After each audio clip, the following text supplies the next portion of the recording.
Buenos días y bienvenidos a todos a la sesión de hoy de la plataforma de diagnóstico y tratamiento por la imagen. Hoy, como ponente, tenemos a José Joaquín Muñoz, que nos va a hablar de la implementación del protocolo Fast Track en el manejo de los aneurismas de aorta abdominal, infrarrenal. Y como expertos tenemos a Sara Alojo y Nacho Díaz, que aportarán también su visión al final de la sesión. O sea que ya os animo a todos a que pongáis vuestros comentarios, preguntas en el chat y al final de la sesión se las trasladaremos. Sin más preámbulos, José Joaquín, todo tuyo. Venga, pues gracias, buenos días. Bueno, Bien, bueno, como digo, esto ya lo presentamos en el Congreso de Cervell el año pasado y fue un consenso multidisciplinar con una serie de servicios como anestesia y cirugía cardiovascular en mi hospital para implantarlo en aneurismas de aorta abdominal infrarrenal, digamos, casos estándar o casos que no fueran complejos. ¿Qué es un protocolo Fast Track? Bueno, pues comprende una serie de medidas perioperatorias encaminadas a cortar los tiempos de estancia hospitalaria y mejorar la recuperación del paciente. Se basa en una optimización de los cuidados preoperatorios, intra y posoperatorios, como vemos ahora después, y en utilizar técnicas mínimamente invasivas. Y requiere, evidentemente, de una colaboración multidisciplinar de varios servicios. Entre las evaluaciones prequirúrgicas, pues lógicamente valorar el estado basal del paciente, su estado físico y nutricional, las bebidas ricas en carbohidratos 2 horas antes de la cirugía y no requiere preparación intestinal. Las intraoperatorias, pues evitar la anestesia general cuando sea posible. En nuestra serie nunca ha habido pacientes con anestesia general. La adecuada perfusión de fluidos, temperatura, minimizar tiempos quirúrgicos y técnicas mínimamente invasivas. En cuanto a las evaluaciones postquirúrgicas, pues evitamos el paso por UCI, la adecuada analgesia y profilaxis de las náuseas, retiradas precoces de dispositivos o catéteres, nutrición y deambulación precoz y posteriormente el control de los pacientes al alta. Bien, a la derecha veis el circuito que, como comenté antes, seguían nuestros pacientes en nuestro hospital. Ingreso en UCI, siempre nos decían no hay cama, ni aunque fuera cualquier época del año, con lo cual esto era un desastre. Desde 2019, como digo, el enfermo incluso el mismo día o la tarde antes, pero normalmente el mismo día por la mañana, viene al hospital, se le crea ya, se le abre una cama virtual y ya podemos trabajar con sus datos. Se ingresa en también tenemos nosotros un hospital de día radiológico desde hace 2 años. Se ingresa en el hospital de día radiológico, se empiezan a trabajar los datos y se pasa a la sala. Se opera y vuelve a la REA y posteriormente, según la evolución del paciente, en 1 o 2 días o se va de alta a casa o a cirugía cardiovascular. El objetivo del Fast Track y de este estudio, pues bueno, mostrar los resultados de los primeros 61 pacientes en nuestro hospital y evaluar estadísticamente el tiempo de estancia hospitalaria, las complicaciones y la supervivencia. Bien, se realizó un análisis retrospectivo de 61 pacientes desde marzo del 19 a diciembre del 22, utilizando un SPSS versión 22. El procedimiento fue llevado a cabo por radiólogos intervencionistas en colaboración con cardiovasculares y el abordaje más empleado fue la femoral bilateral, utilizando introductores de 14 a 18 French, endoprótesis cubiertas autoexpandibles y sistemas percutáneos de cierre ProGlide, el que solemos usar. Solemos utilizar 2 ProGlide por cada ingle. Se analizaron una serie de factores, como veremos ahora después. Los criterios de inclusión fueron pues, aneurisma de más de 5 centímetros de diámetro o crecimiento de más de medio centímetro en 6 meses. De evolución crónica, sin signos de rotura o disección, de localización infrarrenal y apropiados anatómicamente para la reparación endovascular. Hemos excluido todos aquellos aneurismas complejos, cuellos complicados, aneurismas pararrenales, etc. Buen acceso inguinal, esperanza de vida de al menos 1 año y sin enfermedades que contraindiquen la cirugía. La punción o el acceso inguinal siempre lo hacemos ecoguiado para elegir perfectamente la zona de entrada y que no sea pinchar solo la pared anterior de la arteria y zonas donde no haya calcio. En cuanto a los resultados, pues veis aquí que comparamos al estudio, la gente que incluimos en el estudio Fast Track versus 10 pacientes que no fueron incluidos en el estudio. El porcentaje fue abrumadoramente mayor de varones, la edad pues alrededor de los 74 años, todos tenían factores de riesgo cardiovascular y destacar quizás que en el grupo de Fast Track había más incidencia de diabetes, diabéticos Y bueno, la enfermedad coronaria y la enfermedad renal era similar. De los 61 pacientes, el 1,63% presentó complicaciones graves o mayores, ictus, insuficiencia renal aguda, fracaso respiratorio, infarto, rotura neurismática y muerte. El 100% evitaron el paso por la unidad UCI y el 96,72% de los abordajes percutáneos fueron exitosos. Hubo 2 casos de reparación quirúrgica por fallo del sistema de cierre. Se evidenciaron en cuanto a los días de estancia hospitalaria unas diferencias significativas en cuanto a la estancia entre los que completaron el protocolo y los que no, con esta diferencia que veis aquí. La edad, la presencia de factores de riesgo cardiovascular o el estado previo del paciente no tuvo relación con los días de estancia hospitalaria.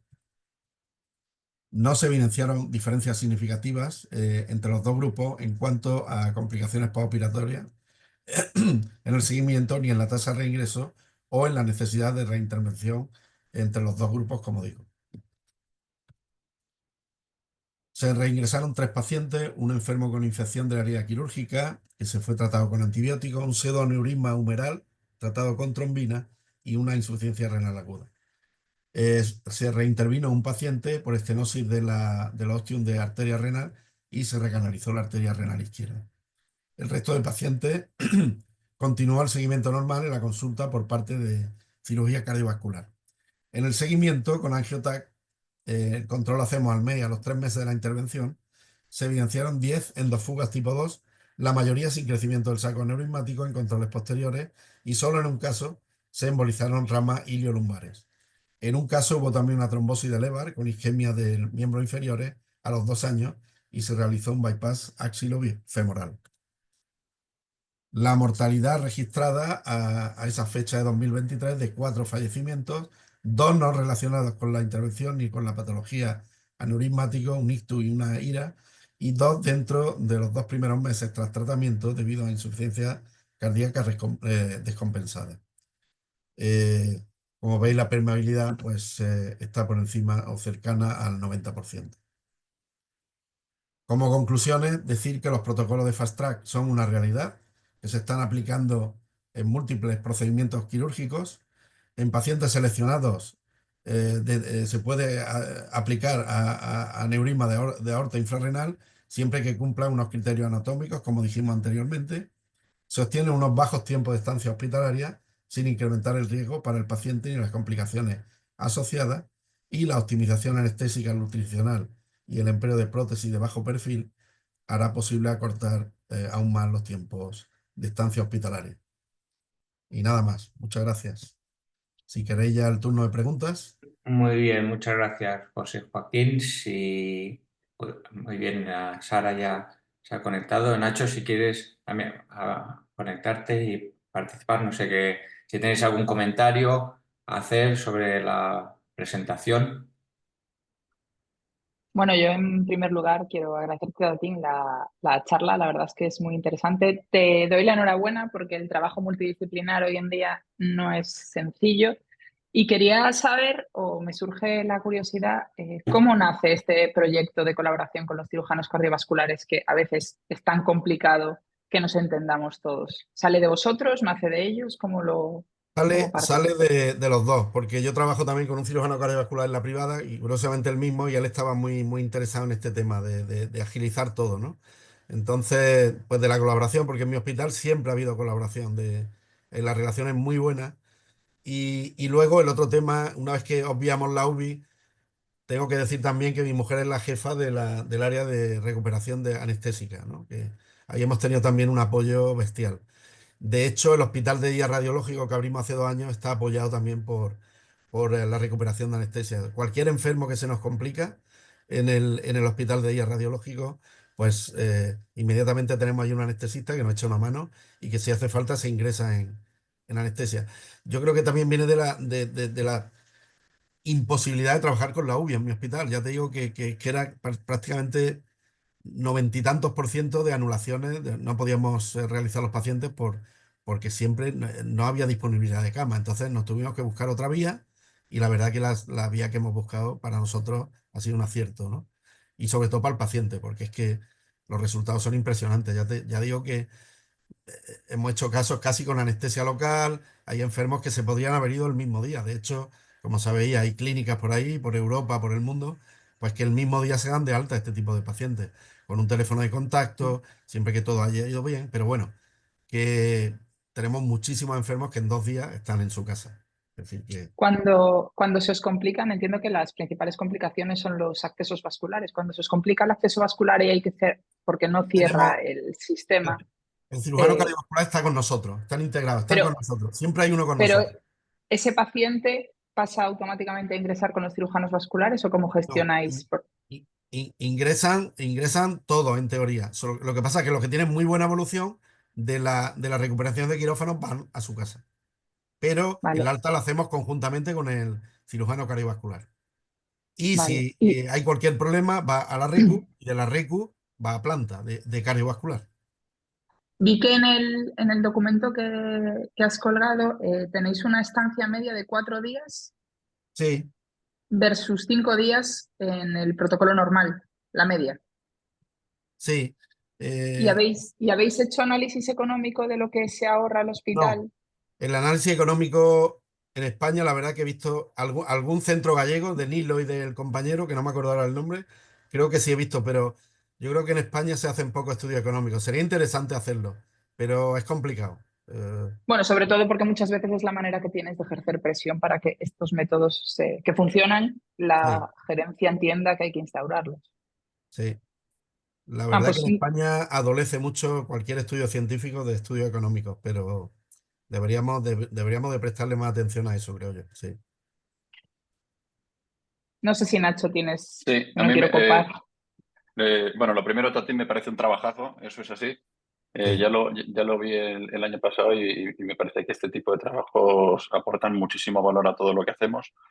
Mm. Y a mí me gustaría comentar varias cosas contigo, sobre todo en comparación a ver cómo hacéis vosotros y para ver cómo podemos hacer cambiar nosotros ciertas cosas. Vosotros he visto que tenéis bueno, que en una de las diapositivas, aparte del trato multidisciplinar, incluís a los nutricionistas. ¿Qué papel juegan ellos en estas intervenciones? La verdad que ya una vez que iniciamos el estudio, prácticamente no tiene mucho papel, porque ya se habló en un principio y va todo rodado, ¿no? Ujú. Pero digamos que una vez que hablamos para iniciar este estudio, colaboramos con ellos y prácticamente ya va todo rodado. O sea que hacemos lo que ellos nos dicen y nada más, pero están ¿Les incluidos mandáis también. los pacientes con riesgo nutricional o lo tenéis en cuenta antes? Lo de la Sí, bebida, si lo de la si bebida algún previa de enfermo, hidratos de carbono y tal. si algún enfermo vemos que tiene problemas, pues que no es la media, pues los consultamos y están dentro del equipo también, los nutricionistas, sí. A nosotros nos pasó algo similar con el tema de la UCI. Claro, la UCI tiene una idiosincrasia un poco compleja Sí, y no sabes, aunque lo puedes intentar eh, programar, es verdad que cuando se les llenan las camas dejan de tener capacidad para existir. sí, Sin embargo, en la REA es mucho más sencillo. Cuando se consideran estas intervenciones quirúrgicas como tal, la reserva en la REA es mucho más sencilla. A nosotros nos pasó una cosa parecida. sí. Dos cosas, además. ¿En vuestro protocolo tenéis algún objetivo de estancia media? Y otra cosa, en cuanto al cierre percutáneo, ¿tenéis algún tope para incluir a estos pacientes o ¿En cuanto a procedimientos que qué? necesitas en cuanto al cierre percutáneo? Cierres percutáneos, ¿Intentáis utilizar siempre dos. prótesis de bajo Utilizamos dos por inglés. perfil? Dos por inglés. Y si Ujú. falla, pues intentamos ¿Hasta qué meter. frames? Siempre que tengamos la guía, pues intentamos algunos más. Es verdad que Claro. en algunos hemos tenido que poner 5 o 6, ¿eh? Sí, Si sí, sí, sí. falla, pues tenemos el cirujano allí que abre y sutura la arteria, porque Eso hay es. veces que fallan los prolapsos. Pero solemos poner dos por inglés y cuando ponemos 4 o 5 y vemos que no cierra, pues nada, dejamos paso al cirujano. Ujú. Pero se Y hace eso en la misma sala de rayos, ¿eh? En la misma sala de rayos. Eso te iba a preguntar también. ¿Utilizáis quirófanos híbridos o en la sala de rayos? Pues mira, tenemos ahora dos salas. Afortunadamente con el COVID nos han llegado dos salas nuevas, una en 2021, otra en 2023 y en febrero del año que viene abrimos la tercera, que va a ser híbrida de verdad, porque está en zona quirofanizada, en zona de quirófanos de trauma y Ujú. esperemos que ahí pues hacer toda la aorta, hacer todo ahí, todo el intervencionismo vascular, hacerlo ahí, en una sala, digamos, con un nivel de asepsia A, porque ahora mismo lo que tenemos es un Sí. B. Lo máximo que hemos hecho en mi sala son abrir inglés y un fen-fen, que hubo que hacer, bueno, que ya por no, se hizo. No el sitio ideal, pero se hizo. Y la idea en la nueva sala híbrida de verdad es ya pues hacer todo, o sea, porque ahí ya se puede abrir tórax, se puede abrir abdomen sin movilizar al paciente. Y en cuanto a la estancia media, ¿tenéis algún tope para estos pacientes o un objetivo más que un tope? Porque no sabes cómo puede Bueno, ser la el evolución del objetivo, hombre, paciente. el objetivo, el ideal sería 2 días, digo yo. 2 días sería a lo que se tiende, ¿no?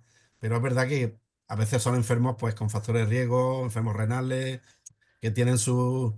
Y muchas veces pues se prolonga a 3, 4 días, pero yo creo que el ideal sería 2 días. Si todo va bien, el enfermo se ha pretratado y todo va rodado, en 2 días estos enfermos se van. 2 días te refieres a mandarles al día siguiente a su casa, ¿no? 2 días completos, o sea, Ujú, ingresa, por ejemplo, un día a las 8 de la mañana y estaría 48 horas en el hospital y al tercer día se ujú, va.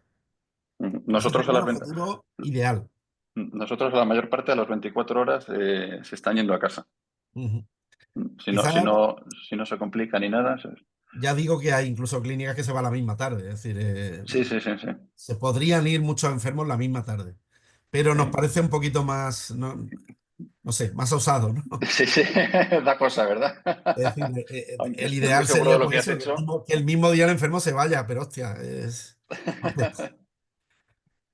Da cierta Pero Muy bueno, cosilla. bien. Tenemos algunas preguntas en el chat, algunas ya las habéis comentado, lo del estudio de coste-efectividad, que no hay estudios realizados que demuestren, ¿no? Las ventajas que supone el fast track. Hay otra pregunta que Bueno, es... perdona un momento, Víctor. Sí hay estudios, ¿eh? Hay estudios Sí, que estos, por supuesto, los tienen desarrollados los americanos, que estos lo tienen mucho más en cuenta, pero hace 3 o 4 años salió el registro LIFE, que precisamente una de las cosas que comenta es un poco el equilibrio que busca el fast track entre el confort del paciente, lo que significa para un paciente asegurarle que va a tener menos complicaciones, que va a tener una recuperación mucho más rápida, y lo que supone para el sistema evitar esos días de ingreso, el coste de esas complicaciones, etcétera. Eso está publicado y efectivamente los resultados son muy favorables, evidentemente. ujú. Eso sí está publicado. Ok, gracias Nacho por la aclaración. Era lo que habláis vosotros en el contexto español, solo en... En el contexto de España, pero bueno, evidentemente a menos días de estancia media, más barato para el sistema, pero un estudio español como tal no lo hay. Ok. También preguntas, Salva, si puedes explicar mejor que el concepto de cama virtual, si se refiere a una cama sí, del Hospital de Día Radiológico. efectivamente. Bueno, lo de cama virtual, que llama la atención, es simplemente que en mi hospital, para poder trabajar con ese paciente ese mismo día, tenemos que meterlo en el sistema, digamos. Entonces eso se le llama cama virtual, pero es que en el supuesto de que no hubiera cama en la recuperación, el enfermo se puede trabajar ya con él. ¿Me explico? O sea que, aunque no hubiera físicamente cama, tú metes los datos del paciente, cama virtual, aunque no exista, pero al final existe. Se le Es busca. un efecto El administrativo, ¿no? enfermo no se va a desprogramar, seguro, pero sí Oh, que te permite trabajar ya con los datos del paciente. muy En mi bien, hospital es también, así. perfecto. También nos preguntas sobre si puedes describir cómo es el Hospital de Radiología Intervencionista en tu hospital. Bueno, en vuestros hospitales, Mi sí. hospital, mi hospital es que desgraciadamente está dividido en cuatro. Entonces esto a nivel del SAS es un problemón, porque no tenemos las dotaciones necesarias. Y a veces nos critican desde Sevilla que, por ejemplo, tiene que haber UCI en todos los hospitales. Incluso aunque tenga poca actividad, pero por ejemplo en el Hospital Civil, que es Carlos Haya también, se operan cuello. Entonces ya ha habido más de un problema de enfermos que se han muerto o casi se han muerto porque había que trasladarlo al hospital grande. Entonces esa UCI, lógicamente, no va a tener la actividad que la del hospital grande, que la del mi centro, que la A y el B. Pero está fragmentado en cuatro, lo cual a nivel de dotación es malo. Afortunadamente, como digo, gracias al COVID han venido fondos europeos y desde hace 3 años, de 2021, tenemos dos salas espectaculares, muy buenas, del siglo XXI, cosa que no teníamos. Y que si hubiéramos dependido de España o de la comunidad autónoma, no lo hubiera visto en mi vida. Y ahora, afortunadamente, tenemos un híbrido que, como digo, vamos a trabajar fuera de rayos, nos vamos a ir a unos quirófanos de trauma, es una experiencia nueva, que no sé si mucha gente en España tiene, pero es así, pero bueno, hay que trabajar ahí, hay que pelearlo. Y yo creo que va a ser una cosa muy necesaria en un hospital, una sala híbrida, que entre un paciente. por ejemplo, un politrauma, y que tú no muevas al paciente y que entren 7 especialistas, 5 especialistas a tratarlo, es una maravilla. Eso tendría que estar hace 20 años. Entonces yo no sé cómo no lo ven los políticos, pero bueno, afortunadamente lo vamos a tener por el tema COVID, como digo, y nada, a utilizarlo y a emplear el 100% y a trabajar. Porque los Sara, grandes querías comentar beneficiarios algo. siempre son los pacientes. Es que es así. Tatín, yo te quería preguntar una cosa a nivel, tu opinión. ¿Esto cómo lo ves a largo plazo? Implantar en los hospitales. Quiero decir, mi visión de la medicina muchas veces, yo creo que al final los pacientes van a tener que tratarse de manera multidisciplinar. Les sale más barato al hospital y los pacientes yo considero que están mejor atendidos. El problema luego son nuestras pequeñas disputas de los diferentes servicios y las zonas donde tenemos conflicto porque chocamos y que no nos entendemos. En líneas generales, los humanos, pues menos en un hospital que es como un pequeño centro hostil de humanos juntitos con sus egos. Entonces, ¿tú cómo ves a largo plazo la implantación de estos equipos multidisciplinares, incluyendo que yo creo que la radiología vascular al final toca muchas áreas y trabajamos conjuntamente con muchos especialistas y resolvemos muchos problemas? A lo mejor no somos la voz cantante muchas veces, pero sí nos necesitan para resolver cosas. ¿Tú cómo ves la implantación de estos equipos multidisciplinares a largo plazo o incluso a nivel de nuestra formación como radiólogos vasculares a futuro? Hombre, si vemos la realidad actual en España, pues eso, cirugía vascular tiene la sartén por el mango y la verdad que las colaboraciones son escasas. Lo de Nacho, pues me alegra mucho lo que has dicho de Nilo, me encanta, pero la verdad que son casos anecdóticos.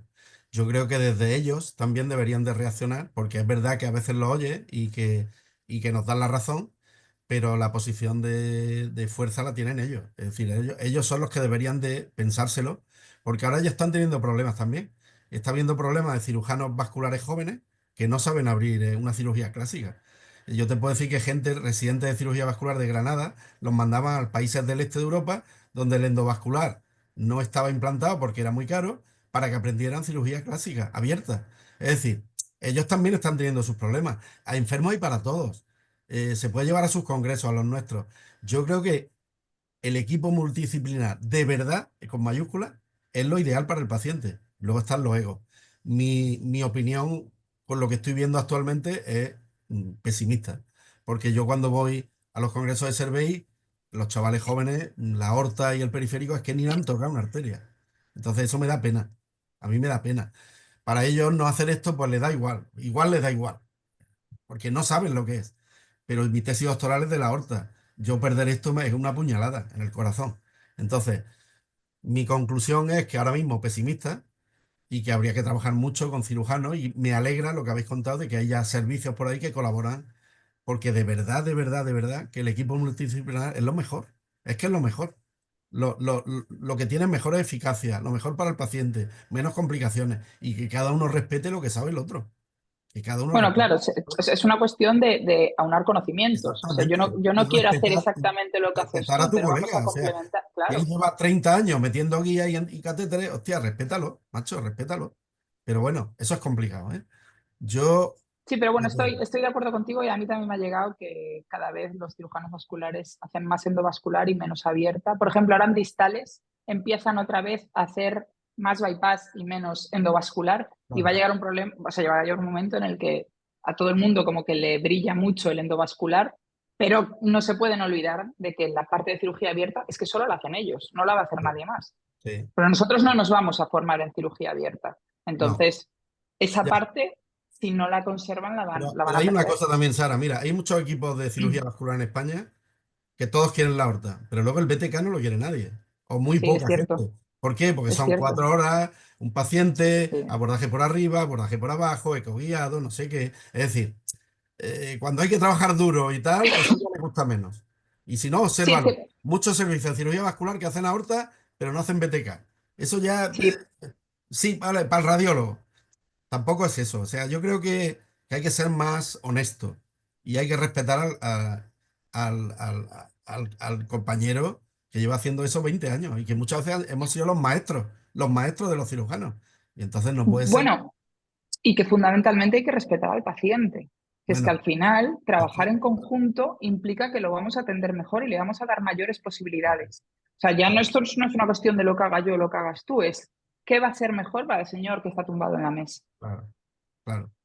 Pero si tú llevas 30 años manejando guías, catéteres y tal, es decir, yo conozco casos de cirugía vascular que hacer un contralateral era un mundo. O hacer una angioplastia en una femoral superficial abriendo la ingle y haciendo una arteriotomía. O sea, vamos a ver, señores, ¿ha pensado usted en el paciente? ¿A ese que le está haciendo eso? Para hacer una angioplastia de una femoral superficial, ¿me abre usted una ingle? Por favor, en el siglo XXI. Es decir, hay que ser un poco honestos, Y, ¿no? y luego también tenemos que hacer algo de autocrítica. Hay cirujanos vasculares que en endovascular son muy buenos. Por supuesto, Que por también supuesto. parece a veces que a No, los, no, no. haciendo un poco de autocrítica, parece también que a los radiólogos vasculares a veces es como, no tienen ni puta. No, joder, hay gente que sabe mucho No, y no, sabe no, muy no. bien. Por supuesto, todo se aprende. Como si nosotros Sí, sí. aprendiéramos a operar en abierto, pues también aprenderíamos. Pero es que cada uno está donde está. Tiene una Vamos a pregunta, aprovechar, Totalmente de acuerdo. vamos a aprovechar lo que perdonadme. sabe cada uno y vamos a hacer un equipo, pero de verdad. Un equipo de verdad. Sí, todo eso me parece fundamental, claro, y además va en beneficio de todos. Pero volviendo un poco al tema de la sesión, en la comparación que has sacado de estancias medias entre los resultados del Fast Track y no Fast Track, esos eran respecto al retrospectivo que habéis hecho. Pero ¿cómo notas tú la diferencia en vosotros, no en el paciente, que evidentemente me imagino que habréis hecho algún estudio de calidad de vida, etcétera, o sensación tal? ¿Cómo ha cambiado la forma de trabajar con respecto a vosotros, con respecto a hace 5 años? ¿Vosotros qué habéis notado la diferencia de trabajar? ¿Más organización? Bueno, lo que tenemos es mucha más organización. Ujú. El circuito está perfectamente engrasado y es que no hay ninguna duda. Lo único que queremos es ¿Habéis más hecho, anestesia y hacer más aorta a la semana. Porque tenéis en mente hacer algún estudio comparativo con respecto a los pacientes previos, a nivel de fíjate que complicaciones, solo estancias el grupo medias, no fast track etcétera? son 10, tampoco es muy significativo. Es decir, estamos Claro, comparando claro, por eso digo que esa 51 comparación contra que hacéis 10. es un poquito regular. ¿Habéis Lo, pensado hacer un retrospectivo con respecto a los 5 previos? Ahora todavía te digo que estamos inmersos en ese tema. Estamos colaborando con Ujú. una chica de cardiovascular que es una joyita y se maneja muy bien todo el tema estadístico y tal, y queremos sacarle también más partido. Y ahora estamos ya rondando los 120 y tantos pacientes. Así que, Ujú. pero claro, ahora mismo el grupo comparativo son 10 pacientes. Tampoco es como para sacar unas conclusiones muy, ¿no? Siempre que podéis incluís al paciente en el protocolo Fast Track o eso Sí, de que depende. sí. Siempre que se puede, va a Fast Track. Siempre que cumpla los criterios, Sí. intentamos meterlo. Sí, Ujú. sí. Una de las dudas que tenía, si me permitís, es, a pesar de que comentas que solo hay 10 pacientes en el grupo no Fast Track y no hay diferencias significativas en cuanto a complicaciones, no sé si habéis valorado qué tal es la respuesta y el manejo protocolo Fast Track respecto a no Fast Track en las complicaciones, ¿no? Porque ahí donde puede haber un cierto problema teórico es en el manejo cuando existen complicaciones, ¿o no? Sí, Esto... bueno, tampoco he visto yo cómo estaban esas femorales. Cuando ha habido fallos, los fallos más, los fallos del ProLife, que son quizás lo más frecuente que hemos tenido, pues tampoco sé decirte ahora mismo cómo eran las arterias de los fast track versus los no fast track. Si la arteria no tiene calcio y se pincha con eco y tal, lo normal es que vaya bien.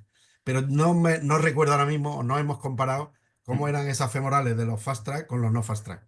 Porque seguramente las complicaciones en la arteria calcificada o calcificada toda la circunferencia y si no puedes encontrar una zona que no haya calcio, pues ahí va a tener más problemas. Otro tema que también hemos visto que arteria a más de 4,5 centímetros, más posibilidad de que haya que abrir la ingle.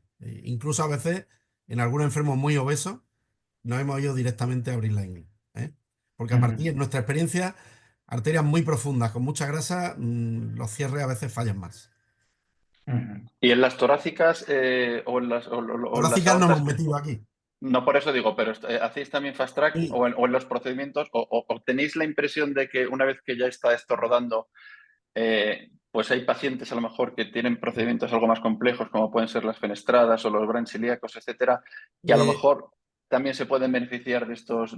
Ahí tengo más dudas, ahí tengo más dudas. Pero en el TEBA normal sí que tenemos también enfermos en 2 días a casa. Sí, en TEBA. Ujú, TEBA normal, no fenestrada ni brancheada. ujú. Ahí sería más complicado, posiblemente. Claro, a nosotros en la experiencia, claro, a medida que vas ganando experiencia con este tipo de procedimientos, pues da la impresión de que hay pacientes que efectivamente van bien. Como decíamos antes, son procedimientos que dan un poco de grima a que se vayan pronto a casa porque Sí. pueden complicarse en las primeras horas claramente, ¿no? Pero lo cierto es que la mayor parte de ellos van bien. Si el procedimiento ha ido limpio y ha ido sin contratiempos, suelen ser pacientes que van bien y que sí dan ganas de empezar a cortar los tiempos de estancia hospitalaria. Yo en el TEBAS normal sí, estoy de Sí, acuerdo en el contigo. TEBAR sí, seguro. Ya en las tórax abdominales más complicado, lo veo más complicado. Ok, también hay una pregunta de Salvan en el chat, que si creéis que valdría la pena poner en marcha un registro de Fast Track en los centros sanitarios en España. Sí, claro que sí. Pues sería una buena idea para Servei. Sería interesante. Lo que pasa es que cuántos radiólogos vasculares haciendo aorta en España. eh, Bueno, pues la verdad es que eso habría que mirarlo.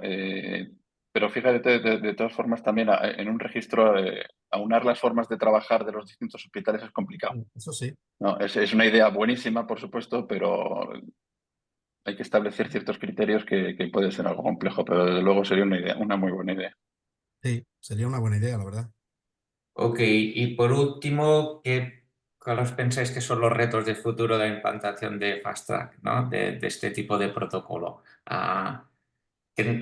¿Cómo lo tenemos que hacer para que no sea necesario que haya un vínculo familiar, que trabajes en la privada, como ha explicado Juan Ramón? Tiene que ser más sencillo, según habéis explicado, ¿no?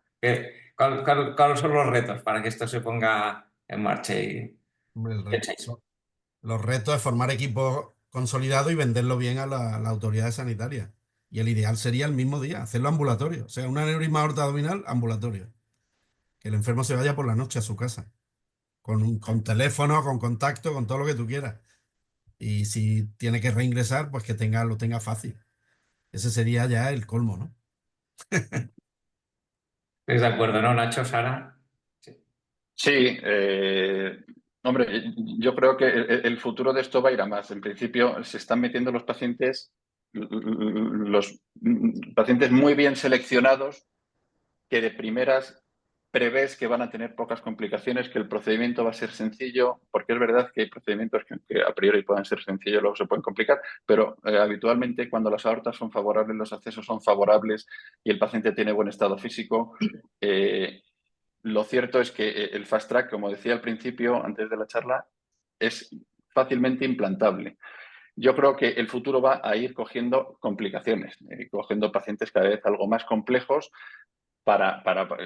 sobre todo ganando la experiencia que comentábamos antes, para ir ampliando este sistema, digamos, entre comillas, de servicio rápido pero seguro para el paciente. Y yo creo que probablemente los tiros vayan por ahí. Hay que recordar que el Fast Track no es una cosa de la aorta. El Fast Track lo iniciaron los cirujanos generales con la cirugía de colon. Por eso al principio comentamos el papel del nutricionista para estos pacientes que tienen operaciones mucho más complejas o mucho más grandes. El estado nutricional es muy importante.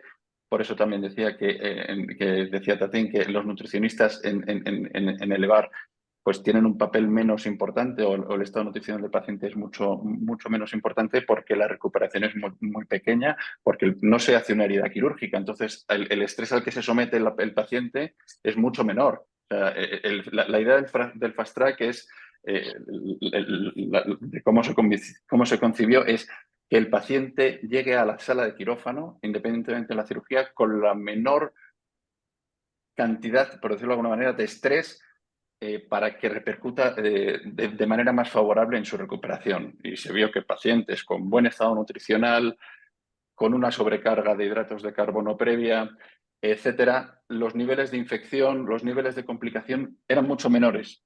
Y esa es la idea inicial del Fast Track. El Fast Track no es para que el sistema ahorre dinero, es para que los resultados de la cirugía sean sean mejores.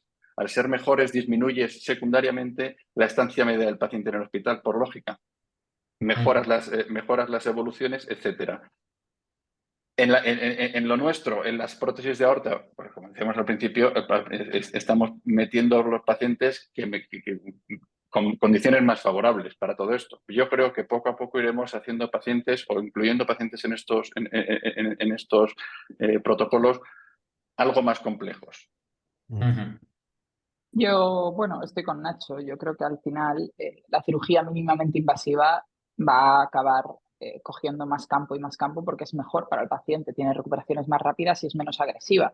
Si tú encuentras un sistema que funciona, que el paciente está menos tiempo fuera de su casa y de su zona de confort, sobre todo pacientes que a lo mejor son añosos, que están en el hospital les genera un disturbio grande, esto es que es indiscutible, que es mejor para ellos. Secundariamente, es mejor económicamente, que al final es la razón que tienes que argumentar para que se implanten las cosas en los hospitales muchas veces. O sea, quiere decir que no es el objetivo principal, pero sí es importante tenerlo en cuenta. Yo creo que con el tiempo, además, mejorarán las técnicas. O sea, ahora se hace muy bien, pero es que probablemente dentro de 10 años se haga todavía mejor. Y desde luego, si esto es de manera multidisciplinar y acompañado por más ojos que opinen y más ojos que trabajen juntos, mejor que mejor. Ujú. Totalmente de acuerdo. Muy bien. Pues no hay más preguntas en el chat. No sé si queréis hacer algún comentario más y alguna pregunta más. Si no, daré paso de palabra a Salva, que seguro que quiere concluir la sesión. Muchas gracias a todos por participar y ha sido un placer participar como moderador. Salva. Sí, bueno, sobre todo daros las gracias. Gracias a ti, Víctor, por tu moderación, que ha sido un poco imprevista, pero muchas gracias. Gracias a ti, Sara, también por tus comentarios y gracias, Nacho. Y José Joaquín, yo creo que lo has explicado con entusiasmo. Yo creo que todos nos sentimos que si no lo hacemos es que ¿qué estamos haciendo? Que no lo hacemos. O sea, que tendríamos que ponernos las pilas y yo creo que has animado a que todos nos atrevamos a hacerlo.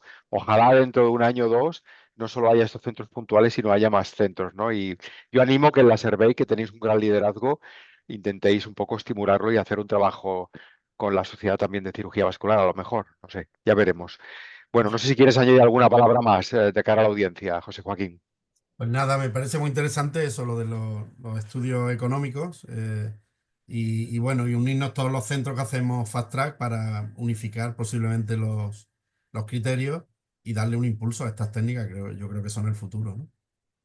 Totalmente de acuerdo. Seguro que durante los siguientes meses seguiremos hablando del tema y simplemente recordaros que mañana tenemos una sesión sobre TIPS, derivación portosistémica transyugular intrahepática, desde el punto de vista del radiólogo intervencionista. Estáis todos invitados. Lo hará el doctor Paul Picard, que es residente del Hospital Trueta de Girona. Y que tengáis un gran día. Muchas gracias, José Joaquín. Gracias, Víctor. Gracias, Sara. Gracias, A Nacho. todos. Y gracias, Dani. Gracias a Venga, nos vosotros. vemos. Gracias a Un vosotros. saludo. Hasta luego. Adeu. Todos. Bueno.